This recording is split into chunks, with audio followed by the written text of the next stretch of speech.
Assalamualaikum warahmatullahi wabarakatuh. Saya Muhammad Nur Dafara Kasiwi. Di video kali ini saya ingin sedikit membahas tentang bagaimana cara untuk memulai bisnis ya. Semua ini saya riset secara random, baik melalui Google atau dengan melihat video-video atau bisnismen yang sudah melakukan sebuah bisnis. Jadi untuk yang pertama, untuk memulai bisnis, yang pertama itu kita harus melakukan atau kita harus menentukan ide bisnis yang tepat. Jadi sebelum kita memulai bisnis, langkah pertama yaitu kita harus memiliki ide bisnis yang sesuai dengan minat, keterampilan, dan kebutuhan pasar. Mungkin hal yang pertama ya, kita bisa melakukan riset pasar, kemudian evaluasi keterampilan, kemudian memperhatikan tren juga, dan kebutuhan pasar. Kemudian setelah kita sudah menentukan ide bisnis yang tepat, yang perlu kita lakukan yaitu buat rencana bisnis atau bisnis plan. Jadi rencana bisnis ini ibaratnya sebuah peta ya untuk kita menjalankan bisnis. Baik itu untuk membantu rencana-rencana kedepannya, bisnis yang akan dijalankan dan segala macam. Jadi kita ini butuh yang namanya bisnis plan atau perencanaan bisnis. Dalam perencanaan bisnis ada langkah-langkah yang harus kita lakukan. Yang pertama itu deskripsikan bisnis kita, kemudian riset pasar, kemudian kita atur strategi pemasarannya, kemudian kita tentukan model bisnisnya, kemudian kita proyeksi keuangan atau kita membudgetkan sebuah bisnis plan itu sebagai perencanaan keuangannya. Oke.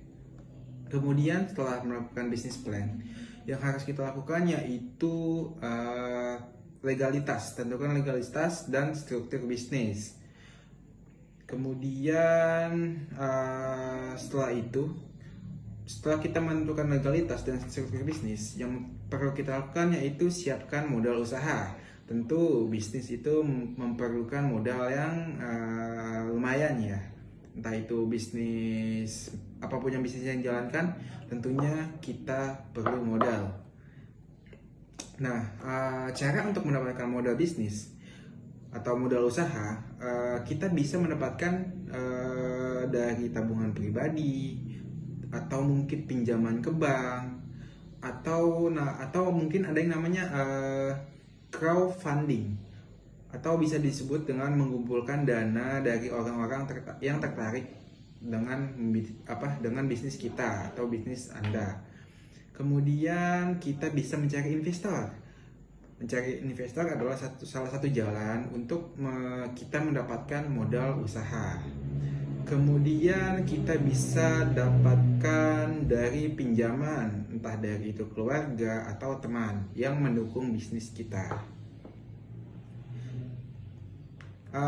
Kemudian untuk estimasi yang perlu dipertimbangkan yaitu biaya pendaftaran bisnis atau biaya usaha atau izin usaha, kemudian biaya untuk peralatan, tempat usaha atau stok barang, kemudian biaya pemasaran dan promosi, kemudian adalah gaji karyawan. Kemudian setelah kita memiliki modal, kita harus membangun brand atau kemudian untuk estimasi yang perlu dipertimbangkan yaitu biaya pendaftaran bisnis atau biaya usaha atau izin usaha, kemudian biaya untuk peralatan, tempat usaha atau stok barang, kemudian biaya pemasaran dan promosi, kemudian adalah gaji karyawan. Kemudian setelah kita memiliki modal, kita harus membangun brand atau membangun usaha atau membangun nama-nama usaha yang telah kita jalankan. Mungkin strategi yang bisa diterapkan yaitu membuat website atau toko online, kemudian memasarkannya di media sosial, atau mungkin kita memakai iklan yang berbayar agar orang-orang lebih luas lagi melihat brand perusahaan kita atau usaha kita. Kemudian bisa juga di zaman sekarang melalui konten. Kita telah ketahui di zaman sekarang itu konten-konten bisa viral dengan cepat. Nah, metode itu merupakan metode yang paling mungkin ampuh ya untuk memasarkan brand kita. Kemudian bisa juga kita melakukan kolaborasi dengan influencer atau mungkin bahkan orang-orang yang sudah terjun ke usaha dalam waktu yang lama untuk menaikkan nama brand kita itu sendiri.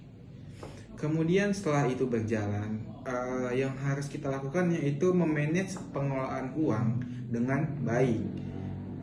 Mungkin ada beberapa tips ya di sini untuk mengelola keuangan. Yang pertama, pisahkan keuangan pribadi dan bisnis. Nah, dimana kebanyakan dari kita yang awam soal bisnis, uang pribadi dan uang bisnis itu disatukan.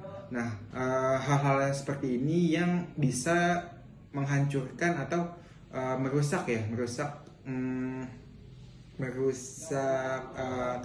tata kelola keuangan perusahaan itu sendiri.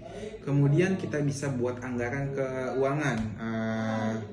Jadi kita bisa tentukan anggaran untuk berbagai kebutuhan seperti operasional, pemasaran, dan penggajian karyawan. Kemudian kita juga bisa mencatat semua transaksi. Kita bisa menggunakan aplikasi-aplikasi berbasis keuangan seperti Accurate atau Zahir ya di zaman yang pernah saya pakai ya. Nah, gunanya aplikasi itu untuk apa sih? Gunanya aplikasi itu untuk mencatat semua transaksi dan melacak semua transaksi yang telah kita jalankan. Kemudian setelah itu kita perlu fokus pada pelayanan pelanggan.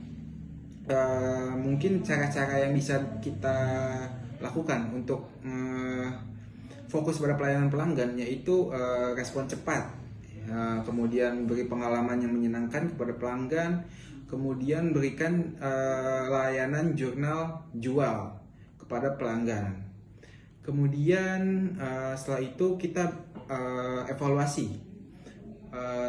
Bisnis tidak lepas dari yang namanya sebuah evaluasi tentunya. Evaluasi ini digunakan untuk kita menganalisis tentang apa yang berjalan dengan baik dan apa yang harus diperbaiki itu sendiri. Nah, hal evaluasi ini sangat penting untuk kita mengevaluasi atau memperbaiki apa yang kurang dan apa yang harus ditambah kepada bisnis kita. Nah, hal itu bertujuan untuk meningkatkan kepuasan pelanggan yang dimana ketika kita melakukan evaluasi, jelas perusahaan kita itu bisa lebih baik ke depannya. Oke, mungkin itu aja ya, ada 8 tips yang bisa saya sampaikan untuk memulai bisnis kita, bisnis dengan pemula ya. Kurang lebihnya mohon maaf. Wassalamualaikum warahmatullahi wabarakatuh.